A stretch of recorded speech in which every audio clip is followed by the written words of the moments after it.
ಯಾವಾಗಲೂ ಒಂದೇ ರೀತಿ ಚಿಕನ್ ಸಾಂಬಾರು ಮಾಡಿ ಬೋರ್ ಆಗ್ತಿದೆಯಾ? ಇವತ್ತಿನ ವಿಡಿಯೋದಲ್ಲಿ ನಾನು ತೋರಿಸ್ಕೊಡ್ತೀರಾ ಅಂತ ಈರುಳ್ಳಿ ಮಸಾಲೆನ ಹಾಕಿ ಒಂದು ಸಲ ಈ ವಿಧಾನದಲ್ಲಿ ಟ್ರೈ ಮಾಡಿ.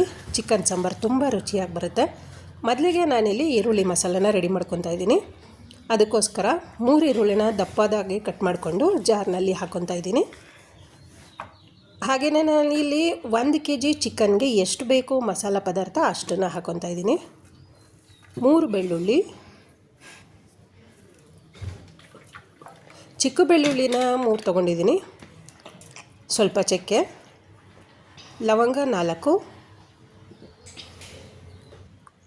ಪುದೀನ ಸ್ವಲ್ಪ, ಅರಿಶಿನ ಪುಡಿ ಸ್ವಲ್ಪ,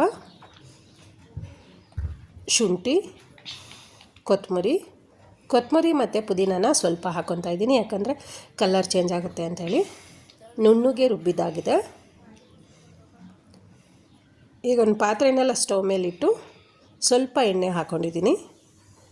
ಎಣ್ಣೆ ಹಾಕ್ಕೊಂಡ್ಮೇಲೆ ಅದಕ್ಕೆ ಚಿಕನ್ ಹಾಕ್ಕೊತಾ ಇದ್ದೀನಿ. ಚಿಕನ್ ಹಾಕಿದ ಮೇಲೆ ಸ್ವಲ್ಪ ಉಪ್ಪನ್ನ ಹಾಕಿ ಮಿಕ್ಸ್ ಮಾಡ್ಕೊಳ್ಳೋಣ. ಈ ಥರ ಉಪ್ಪು ಹಾಕಿದ್ಮೇಲೆ ಒಂದು 3 ನಿಮಿಷದ ತನಕನಾದರೂ ಚಿಕನ್ನ ಫ್ರೈ ಮಾಡ್ಕೊಬೇಕು. ಅಂದರೆ ಚಿಕನ್ನ ನೀವು ಹಾಕಿದ್ಮೇಲೆ ಸ್ವಲ್ಪ ನೀರು ಬಿಟ್ಕೊಂಬರುತ್ತೆ, ಅಲ್ಲಿ ತನಕ ನೀವು ಚಿಕನ್ನ ಸುಂಡಿಸ್ಕೋಬೇಕಾಗುತ್ತೆ.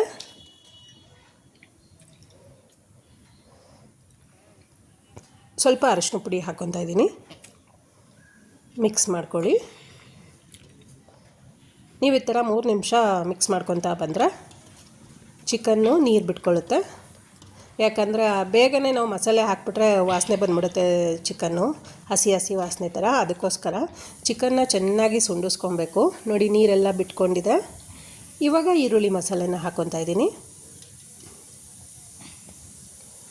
ಈರುಳ್ಳಿ ಮಸಾಲ ಹಾಕೊಂಡ್ಮೇಲೆ ಎಲ್ಲ ಕಡೆ ಮಿಕ್ಸ್ ಮಾಡ್ಕೊಳ್ಳಿ. ನೀವು ಈ ಥರ ಈರುಳ್ಳಿ ಮಸಾಲೆನ ಟೊಮೊಟೊ ಬಾತು ಮಾಡ್ತೀರಲ್ವ, ಟೊಮೊಟೊ ಬಾತು ಅಥವಾ ಯಾವುದೇ ರೀತಿ ಬಾತ್ಗೂ ಈ ಥರ ಮಸಾಲೆ ಯೂಸ್ ಮಾಡ್ಕೊಂಡು ಮಾಡಿ, ತುಂಬ ಚೆನ್ನಾಗಿ ಬರುತ್ತೆ. ಅದೇ ಜಾರ್ಗೆ ಕಾಯಿ ತುರಿ ಹಾಕ್ಕೊತಾ ಇದ್ದೀನಿ.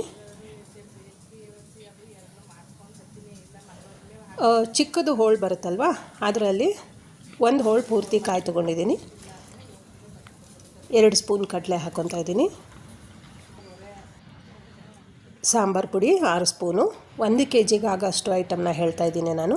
ಸಾಂಬಾರು ಪುಡಿ ಅಂದರೆ ನಾನ್ ವೆಜ್ಗೆ ಸಪ್ರೇಟಾಗಿ ಇಟ್ಕೊಂಡಿರ್ತೀನಲ್ವ, ಆ ಪೌಡರು ನುಣ್ಣಗೆ ರುಬ್ಬಿದ್ದಾಗಿದೆ. ಇವಾಗ ಚಿಕನ್ನು ಕುದಿ ಬರ್ತಾಯಿದೆ. ಈರುಳ್ಳಿ ಮಸಾಲನಲ್ಲೇ ನಾವು ಹಾಕಿದ್ಮೇಲೆ 2 ನಿಮಿಷ ಚೆನ್ನಾಗಿ ಕುದಿ ಬರಬೇಕು. ಆ ಕುದಿ ಬಂದಮೇಲೆ ನಾನು ರುಬ್ಬಿರೋಂಥ ಖಾರನ ಹಾಕ್ಕೊಂಡು ಜಾರಿಗೆ ಸ್ವಲ್ಪ ನೀರು ಮಿಕ್ಸ್ ಮಾಡಿ ಹಾಕ್ಕೊಂಡು ಇನ್ನೂ ಎಕ್ಸ್ಟ್ರಾ ನೀರು ಹಾಕ್ಕೊತಾ ಇದ್ದೀನಿ. ನೀವು ನೀರನ್ನ ಹಾಕ್ಕೊಳ್ಳುವಾಗ ನಿಮ್ಮ ಸಾಂಬಾರು ಏನು ಹದ ಇದೆ, ಹಾಗೆ ಖಾರ ಎಷ್ಟಿದೆ ಅಂತ ನೋಡಿಕೊಂಡು ಅದ್ರ ಮೇಲೆ ನೀವು ನೀರು ಮಿಕ್ಸ್ ಮಾಡ್ಕೊಬೇಕಾಗತ್ತೆ. ನೀಟಾಗಿ ಒಂದು ಸಲ ಮಿಕ್ಸ್ ಮಾಡಿ.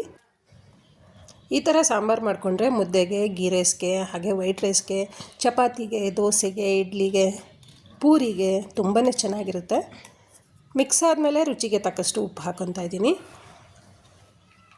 ಉಪ್ಪು ಹಾಕಿದ್ಮೇಲೆ ನೀಟಾಗಿ ಎಲ್ಲ ಕಡೆ ಮಿಕ್ಸ್ ಮಾಡಿ ಮತ್ತೆ 2 ಕುದಿ ಬರಲಿಕ್ಕೆ ಬಿಡಬೇಕು. ಈ ಥರ ಕುದಿ ಬರಲಿಕ್ಕೆ ಬಿಟ್ಟಾಗ ಮಧ್ಯ ಒಂದೊಂದು ಸಲ ತಿರುಗಿಸ್ಕೊತಾ ಬನ್ನಿ. ಕುದಿ ಬರ್ತಾಯಿದೆ. ವಾವ್, ಸಾಂಬಾರಂತೂ ರೆಡಿ ಆಯಿತು, ಘಮ ಅಂತ ಇದೆ. ಲಾಸ್ಟಲ್ಲಿ ಒಂದು ಸ್ವಲ್ಪ ಕೊತ್ತಂಬರಿ ಸೊಪ್ಪು ಉದುರಿಸ್ಕೊಂಡು ಮಿಕ್ಸ್ ಕೊಟ್ಟರೆ ಫೈನಲಿ ಚಿಕನ್ ಸಾಂಬಾರು ರೆಡಿ ಆಯಿತು. ಸರ್ವ್ ಮಾಡ್ತಾಯಿದ್ದೀನಿ. ಫ್ರೆಂಡ್ಸ್, ಯಾರೆಲ್ಲ ನನ್ನ ಚಾನಲ್ಗೆ ಹೊಸದಾಗಿ ಜಾಯ್ನ್ ಆಗಿದ್ದೀರಾ ಸಬ್ಸ್ಕ್ರೈಬ್ ಮಾಡ್ಕೊಳ್ಳಿ. ಹಾಗೆ ಬೆಲ್ ಬಟನ್ ಕ್ಲಿಕ್ ಮಾಡಿ ಆಲ್ ಅಂತ ಸೆಲೆಕ್ಟ್ ಮಾಡ್ಕೊಂಡು ನೋಡಿ. ಹಾಗೆಯೇ ಇವತ್ತಿನ ವಿಡಿಯೋ ನಿಮ್ಗೆ ಇಷ್ಟ ಆಗಿದರೆ ತಪ್ಪದೆ ಶೇರ್ ಮಾಡಿ, ಲೈಕ್ ಮಾಡಿ, ಸಬ್ಸ್ಕ್ರೈಬ್ ಮಾಡಿ. ಹಾಗೆ ನಿಮ್ಮ ಫ್ಯಾಮಿಲಿ ಮೆಂಬರ್ಸ್ಗೆ, ಸ್ನೇಹಿತರಿಗೆ ಈ ವಿಡಿಯೋನ ಶೇರ್ ಮಾಡಿ. ಮತ್ತೆ ಮುಂದಿನ ವಿಡಿಯೋದಲ್ಲಿ ಸಿಕ್ಕೋಣ. Thank you.